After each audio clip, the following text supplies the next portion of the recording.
Dostum, әйдә мин сиңа бүген бишек җырлары өйрәтәм. Бишек җырларына әниләр, әбиләр иң матур, газиз, изге теләкләрен салганнар. Аны киләгәннәр, бала матур теләкләрне ишетеп үскән. Синең дә иде курчакларың, йомшак уенчыкларың бардыр. Әйдә аларга бишек җыры җырлыйбыз. Тыңла һәм минем белән кабатла. Әлли-бәлли итәргә ал бишеге бараның. Алдына алып йоклатырга үз әпкәсе бараның.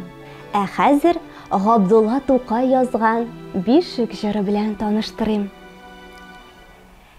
Әлли-бәлли итәр бу, мәдрәсәгә китәр бу, тырышып сабак укыгач, галим булып җитәр бу.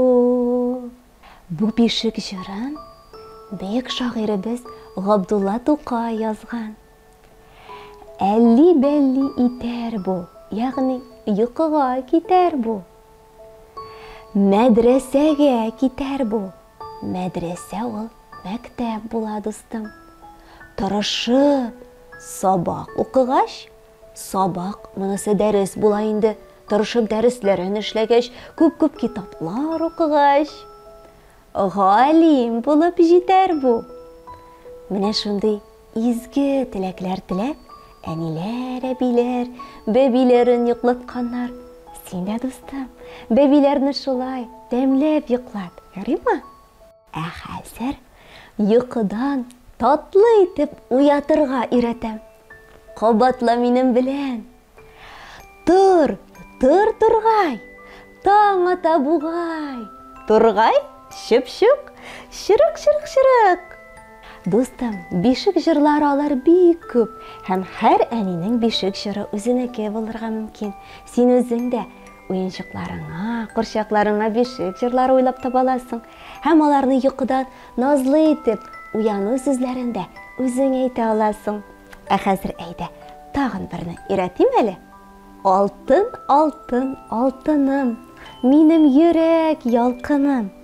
Уян, бәбкәм, күз нурым, кояш булып балкырмын. Кадерле дустым, уеның күркәм, дуслыгың бердәм булсын.